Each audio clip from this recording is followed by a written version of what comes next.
अस्सलाम वालेकुम। नई सोच और नई खबर के साथ मैं हूं उमर खयाम। नाज़रीन, एक और ज़िमनी इलेक्शन और हम आपकी खिदमत में हाजिर। अगला इलेक्शन तो न जाने कब होना है। मैंने सोचा जो इलेक्शन हो रहा है कल, उस पर आपको अपडेट देता चलूं। कल जो आज़ाद कश्मीर का ज़िला बाग है, वहाँ एक ज़िमनी इलेक्शन होने जा रहा है। बड़ा अहम हल्का है। आपको याद होगा ये नशिस्त खाली हुई थी साबिक वज़ीर आज़म आज़ाद कश्मीर सरदार तनवीर इलियास की अहली के बाद ये नशिस्त खाली हुई।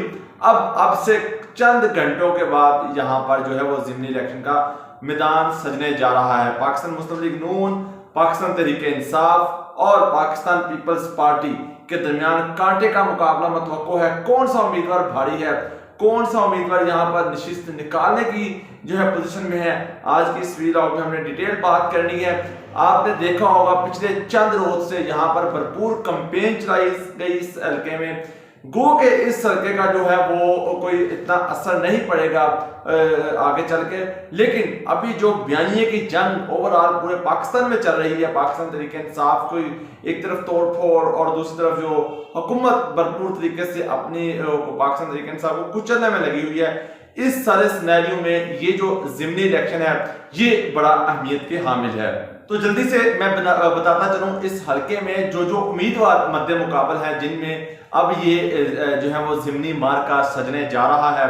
पाकिस्तान पीपल्स पार्टी की तरफ से सरदार ज़िया कमर इंतहाई जो है वो बेहतरीन जो है वो कैंडिडेट है पाकिस्तान तरीके पीपल्स पार्टी के। दूसरी तरफ पाकिस्तान तरीके इंसाफ के राजा ज़मीर, कर्नल रिटायर्ड राजा ज़मीर, ये एक गैर मरूफ सी शख्सियत है। पाकिस्तान मुस्लिम लीग नून की तरफ से मुश्ताक अहमद मनहास जो है वो उम्मीदवार हैं। तीनों उम्मीदवारों में कांटे का मुकाबला है। आगे चलकर बात करते हैं इनका जो है वो पोजीशन किसकी मजबूत है। उससे पहले मैं आपको बताता चलूँ 2021 के जो गुज़श्ता इंतखाबात हुए थे, जनरल इंतखाबात, उसमें नताइज क्या क्या रहे ताकि सूरत हाल को समझने में आसानी हो। अच्छा, जिस साबिक वज़ीर आज़म और पाकिस्तान तहरीक इंसाफ के उस वक्त के कैंडिडेट तनवीर इलियास, सरदार तनवीर इलियास ने 19,825 वोट हासिल करके ये नशिस्त अपने नाम की थी। उस वक्त ज़िया कमर पाकिस्तान पीपल्स पार्टी के उम्मीदवार थे और उन्होंने 14,558 वोट लिए थे, यानी कि टफ मुकाबला था। और कहा यही जा रहा था उस वक्त के इलेक्शन से पहले कि पीपल्स पार्टी इस हल्के से मजबूत है, उसका जो है वो उम्मीदवार मजबूत है, वो बआसानी ये नशिस्त हासिल कर लेगा। लेकिन उस वक्त सरदार तनवीर इलियास ने पैसे के जोर पर ये नशिस्त अपने नाम की और बाद तरकीम न्याजी के बाद वो वज़ीर आज़म जो है वो आज़ाद कश्मीर बने। अच्छा, उस वक्त जो जनरल इंतखाबात में पाकिस्तान मुस्लिम लीग नून के उम्मीदवार ने मुश्ताक मनहास, उन्होंने 8,500 वोट हासिल किया, वो तीसरे नंबर पर रहे थे। और मुस्लिम कॉन्फ्रेंस इस हल्के में चौथे नंबर पर रही थी, उन्होंने 8,250 वोट हासिल किए थे। अब जो कल ये अब से कुछ घंटों के बाद ये दंगल जो सजने जा रहा है, इसमें 1,01,140 वोटर्स अपना हक राय दही इस्तेमाल करेंगे। 179 पोलिंग स्टेशन बनाए गए हैं, जिसमें मर्द वोटर्स 53,108 और खवातीन वोटर्स की तादाद 48,039 है। और इसके साथ साथ जो 20 पोलिंग स्टेशन हैं इस हल्के बाग के, वो इंतहाई हसास करार दिए गए हैं और जो है वो 29 पोलिंग स्टेशन को हसास करार दिया गया है। ये हल्के की थोड़ी सी जो है वो सूरत हाल है और जो तफसीलात हैं। अच्छा, अब चलते हैं आगे के कौन सा उम्मीदवार यहाँ पर नशिस्त निकालने की पोजीशन में है।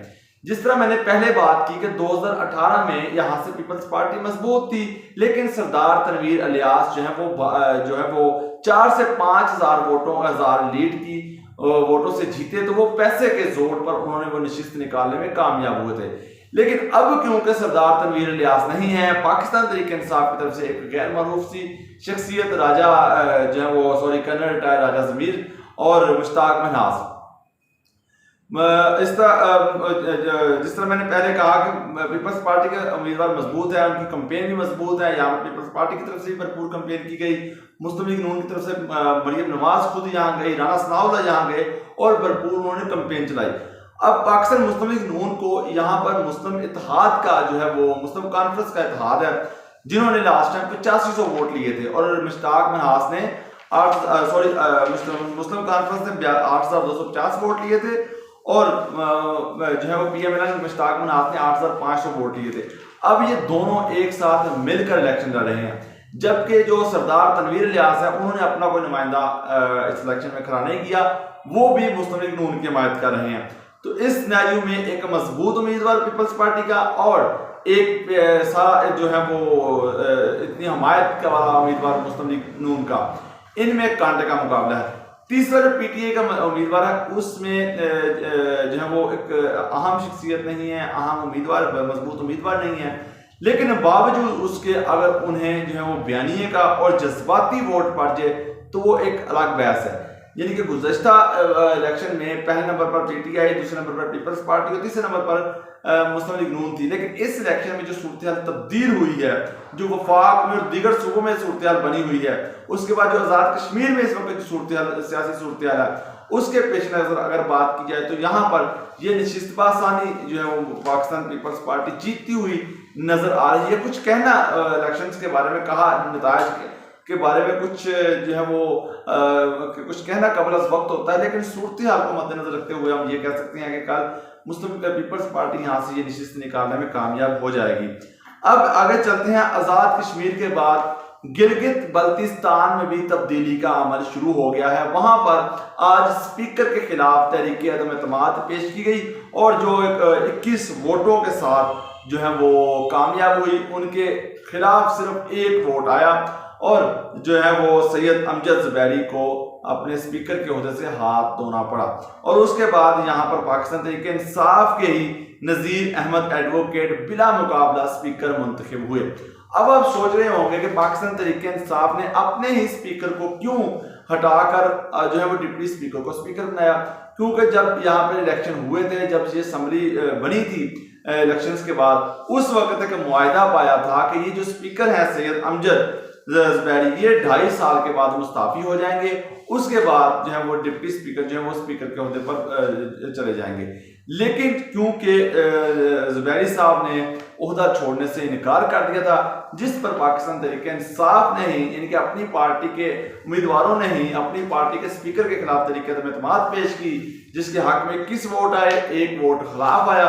तो इस तरह पाकिस्तान तहरीक इंसाफ ने अपने ही स्पीकर की छुट्टी करा के अपने ही डिप्टी स्पीकर को स्पीकर बना दिया। आज की इस वीडियो में इतना ही, कल जो भी नतायज होंगे इस हल्के के इंशाल्लाह वो आपको आगाह करेंगे। मुझे दीजिए इजाजत, अल्लाह हाफिज।